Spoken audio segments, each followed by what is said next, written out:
I walked in on my girlfriend talking to her ex while wearing my ring.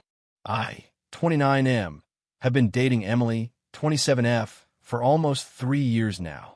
We moved in together about a year ago, and things on the surface have been good. Stable jobs, a cozy apartment, and a dog we adopted together named Milo. A few months ago, I started seriously thinking about proposing. I'm not a hopeless romantic, but I knew I wanted to spend my life with her. She made me laugh. She knew my weird quirks. She was the first person I'd ever fully opened up to about my family. So I started saving. A few weeks ago, I bought the ring.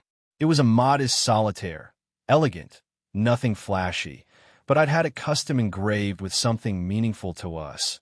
Even in the quiet, I choose you. It was a line from a late-night conversation we had during a thunderstorm in our first year together. I kept the ring hidden in my guitar case. She never touches it, and I never play anymore. It seemed perfect until last weekend. Emily said she was going to her friend Kat's for a girls' wine night. Totally normal. She does that now and then, and I trust her. Or I did. That night, I decided to go out for drinks with a couple of guys from work. Nothing wild, just catching up. Around 11 p.m., I came home, a little buzzed but not drunk. I noticed something strange right away. The guitar case was open. At first, I thought maybe I'd left it like that accidentally, even though I hadn't touched it in weeks. But when I checked inside, the ring box was gone. My heart sank, not because of the money, but because of what it might mean. I texted Emily, "Hey, did you touch my guitar case today?" No reply. I called. It rang twice, then went to voicemail. We share locations, so I opened her PIN. She wasn't at Kat's. She was at a neighborhood cafe about a mile away, a 24-hour place we've been to before. Odd place for a girls' night. I waited a bit, debating whether to go check. But the ring being gone was enough to push me over the edge. I got in my car and drove over. And that's when everything started to fall apart. The parking lot was mostly empty. It was late enough that only a few booths inside were lit. I parked a few spots away from the entrance and sat in my car for a moment, trying to calm myself down. Maybe there was a reason for all of this. Maybe she was at Kat's, left her phone behind, and someone else moved the ring. Maybe I was just being paranoid. But deep down, I already knew. You can feel it, that quiet pull in your gut when something is off. I walked into the cafe. The bell over the door gave a soft ding. A tired-looking barista gave me a polite nod and went back to cleaning. I scanned the place. Only 3 occupied booths. And then I saw her. Emily was sitting in a corner booth. She wasn't alone. Across from her was a man I didn't recognize immediately until he looked up and I froze. I had seen him before in a handful of old photos on her Instagram she never bothered to delete. He looked a little older, heavier now, but it was definitely him. Jake, her ex. The one she told me she'd blocked a long time ago. The one she swore she hadn't spoken to since they broke up 2 years before we met. Emily was laughing. Not nervously, not awkwardly, just genuinely. Her hand was on the table. And on that hand, the ring. My ring. The solitaire sparkled under the weak cafe lighting as she sipped her coffee and twirled it around her finger like it belonged there. I didn't go in guns blazing. I didn't want to cause a scene. Instead, I walked right up to the table and said, "Didn't realize girls' night involved your ex and my ring." Emily went pale. Jake's eyes widened. He leaned back like I had pulled a knife. Emily stammered for a second, then reached to hide her hand under the table. Too late. "How long has this been going on?" I asked. She didn't answer right away. Jake spoke first. "Man, we were just talking. Nothing happened." I cut him off with a laugh. I wasn't even angry yet. I was still too stunned. "You wore my ring to just talk with your ex?" Emily finally spoke. "I didn't know you'd find out this way." "Find out what, Emily?" She swallowed, looked down, and whispered. I needed to know how I felt. That hit harder than if she'd said she cheated. I looked at the ring again, now hidden under the table, and I walked out without another word. I didn't go home right away. I drove around for an hour, maybe 2. No music, just silence and streetlights flashing past. My phone buzzed a few times. Emily. Then again. Then a text. "Please come home. I need to explain." Explain what? That she was trying on the ring I hadn't even proposed with yet, while talking to the guy she once said ruined her trust in men? Eventually, I went back. Not because I forgave her, but because I needed answers. When I opened the door, she was sitting on the couch, still wearing the ring. "Take it off," I said quietly.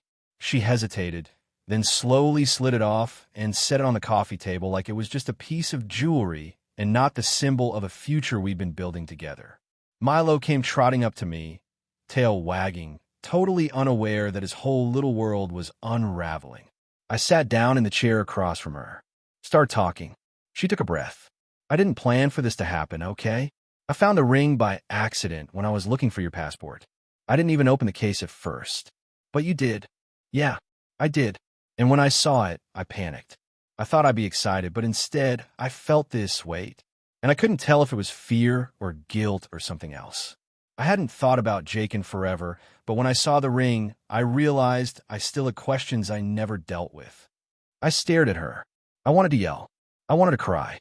But mostly I just wanted her to say it, the thing I knew was coming. "So you called him." "I didn't want closure," she said quietly. "I wanted to know if I still felt something." There it was. Not even an apology first. Not even a "I'm sorry." "And do you?" I asked. She looked away. Silence. "Jesus, Emily." Finally, she said it. "I don't know." That was worse than a yes. Worse than a no, too. Because it meant she wasn't done.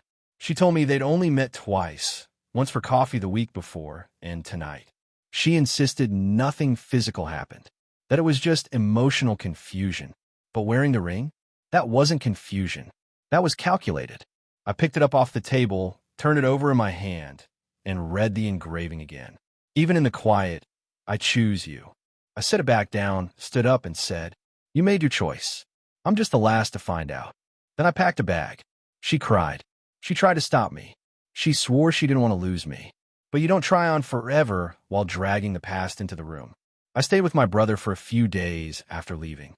He didn't ask many questions, just gave me a place to crash and a bottle of bourbon that we quietly finished the first night. Emily texted. A lot. Long paragraphs, walls of explanation, half apologies, please understand messages, but none of them said the one thing I needed to hear. "I messed up and I'm sorry." On day 4, I stopped reading them. I told her I needed space and would come back for the rest of my stuff that weekend. She said she'd be out of the apartment while I did. When Saturday rolled around, I showed up with 2 boxes and a duffel bag. The place felt emptier than usual, like it had been aired out of something. Or someone. I started with the bedroom. My stuff was mostly where I left it, until I got to the nightstand drawer, the one I never used but Emily did. Inside, tucked beneath some receipts and a dead pen, was her old phone, the one she lost a few months ago and replaced. Weird she still had it. It lit up when I pressed the power button. No password. Not my proudest moment, but I opened it. It synced automatically to her old email. And at the top, a draft. Not sent. Just sitting there. I tapped it open. Subject. Jake, I can't stop thinking about last night. Body. You said it shouldn't have happened, but I don't regret it. Being with you again felt right. I don't know what I'm going to do about him, but I can't lie to myself anymore. I stood there, reading it over and over. It wasn't just emotional confusion. It wasn't just talking or testing her feelings. They hooked up while I was planning a proposal. She never sent the email, maybe out of guilt. Maybe she meant to delete it. Maybe she didn't care if I found it. I took a photo of the screen. Then I took the ring. Not because I still wanted to give it to her, but because she sure as hell didn't deserve to keep it. I didn't leave a note. Just locked the door behind me and never looked back. Update. 1 month later. It's strange how quickly peace settles in after chaos clears out. The first few days after I left Emily, I felt like a hollowed-out version of myself. Food had no taste. Sleep was short and shallow. But then something shifted, like my body was finally done holding on to something it shouldn't have been clinging to in the first place. I moved into a small 1-bedroom apartment across town. Nothing fancy, just enough for me and Milo. It was quiet, peaceful, mine. The first thing I did was block Emily on everything. Phone, email, socials. I also talked to our mutual friends, and by mutual, I really mean my friends who try to make her theirs for my sake. When they heard the full story, including the email draft I found on her old phone, they were furious. Not just at what she did, but at how deeply she manipulated the narrative. Turns out, she'd been telling people we were growing apart, and that I was emotionally unavailable. One even admitted she'd hinted that I might have been the one cheating. When the truth came out, she was cut off almost overnight. No more invitations. No more replies to her "Can we talk?" messages. One of my closest friends even took her off a group vacation chat without saying a word. Emily had burned a bridge she thought she could rebuild later. But this time, no one was handing her bricks. In the weeks that followed, I got back into old routines. I picked up my guitar again, the same one I'd hidden the ring in. I started going to the gym more, walking Milo every morning, cooking real meals instead of reheating frozen ones. For the first time in years, I was building a life that didn't revolve around keeping someone else emotionally stable. I was good. Not healed, not yet, but good. Then something completely unexpected happened. Her name was Clara. We ran into each other at the grocery store of all places. I was in line, balancing a ridiculous amount of overpriced organic snacks. Don't judge me. Milo spoiled when I heard a voice behind me. "You still eat these? I remember you used to hide them in your locker." I turned around and nearly dropped the box. It was Clara, my childhood crush, the girl I sat behind in 10th grade homeroom, the one with the paint-stained jeans and sarcastic one-liners, the one I almost told how I felt before graduation but didn't, because I was shy, because I thought she was way out of my league. "Clara," she smiled, and just like that, I was 17 again, heart racing like an idiot. "It's been, what, a decade?" "More like 12 years, I said, doing the math way too fast. "You look exactly the same, which is unfair." She laughed. God, that laugh. We caught up in the parking lot for nearly 30 minutes. She had moved back to town last year, was doing freelance design work, and lived just a few blocks from my new place. We exchanged numbers. I drove home, smiling for the first time in months. The conversation I never thought I'd have. A week later, we met for coffee. Then lunch. Then dinner. It was effortless, like reconnecting with someone who'd never really left. And then, after our third date, as we were walking to her car, I stopped and blurted it out. "You know, back in high school, I was totally into you." She turned, smiled, and said, "Yeah, I know." My jaw dropped. "What?" She laughed again, her eyes sparkling. "You think I didn't notice how you always offered to carry my books, even when they were literally just a sketch pad? Or how you'd blush every time I called you boy next door? I thought I was being subtle. You weren't." I was grinning like an idiot. Then she added something that hit even harder than her knowing. "I had a thing for you, too." We started seeing each other seriously. A month became 2.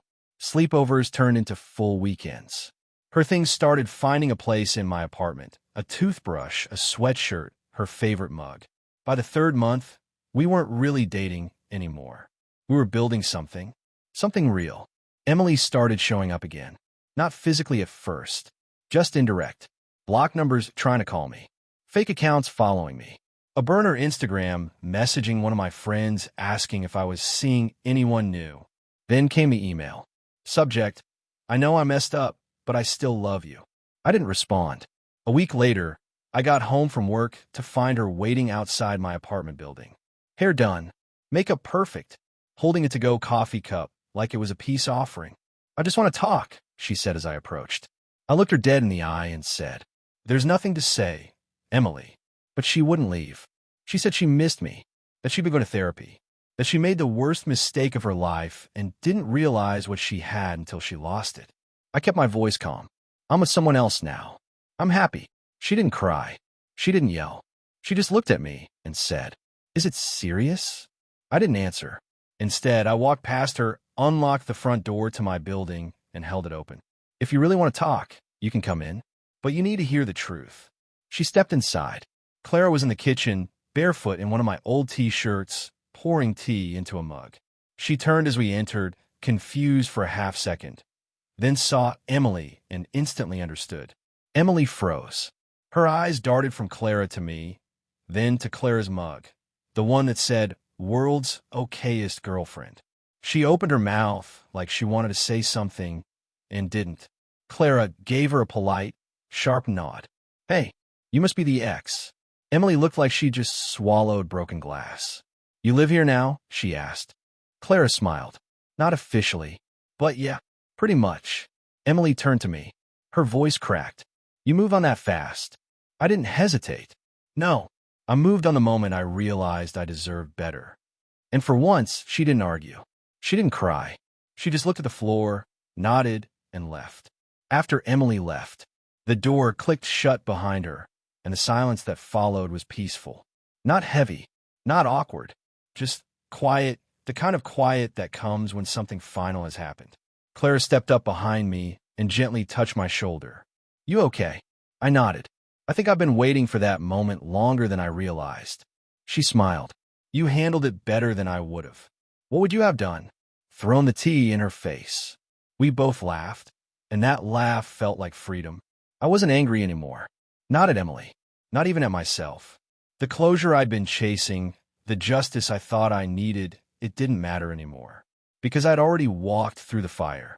And on the other side, I wasn't burned. I was clear. A few weeks after that night, Clara officially moved in. It wasn't even a big conversation. It just kind of happened. One drawer became two. A closet got rearranged. Milo started sleeping at the foot of her side of the bed.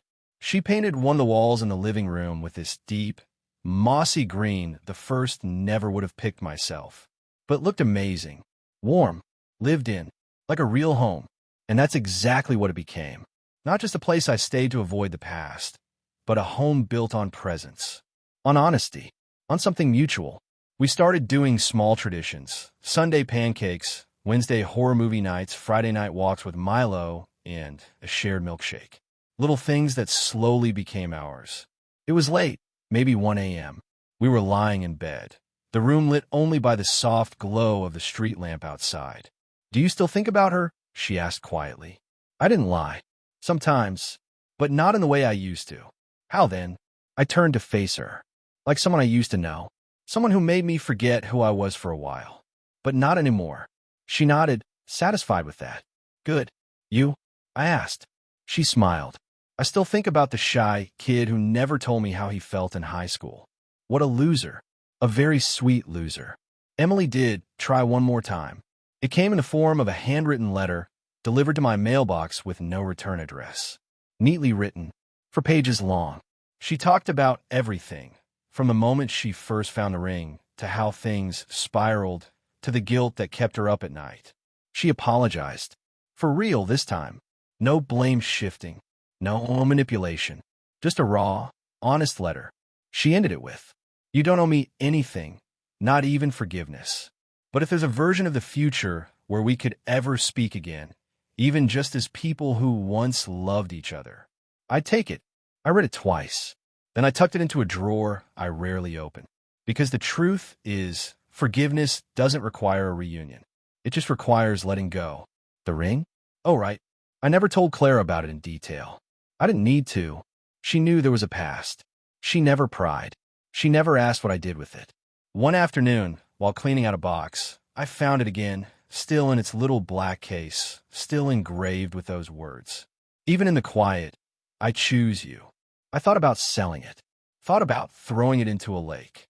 But instead, I did something better. I sold it anonymously online. Got a decent amount for it. More than I expected. I used the money to book a weekend trip for me and Clara. Somewhere with no cell service, a fireplace, and lots of trees. No ghosts allowed. It's been almost a year since everything happened. Since the night Emily saw Clara in my kitchen. Since I started truly rebuilding my life. Last weekend, under a sky that couldn't decide if it wanted to rain or shine, I married Clara. It wasn't a big wedding, just our closest friends, some family, and Milo wearing a little tuxedo that he absolutely hated but tolerated like a champ. She walked down the aisle barefoot because she said she wanted to feel the ground beneath her. I wore the same suit I had on the day we reconnected at the grocery store, slightly better tailored, but still me. When we exchanged vows, Clara looked me dead in the eyes and said, "You've always been the quiet one, but even in the quiet, you chose me, and I'll choose you every day." Yeah, she knew about the engraving. She found a receipt months ago and never mentioned it until then. Classic Clara. So that ring? Long gone. But in its place is something real, something loud in its own quiet way. Built not on old wounds or fragile promises, but on years of something unfinished finally becoming whole. I don't think about Emily anymore. Not in the way I used to. Not with anger. Not even regret. Some people are chapters. Others are the whole damn book. And Clara? She's the sequel I never knew I was waiting for.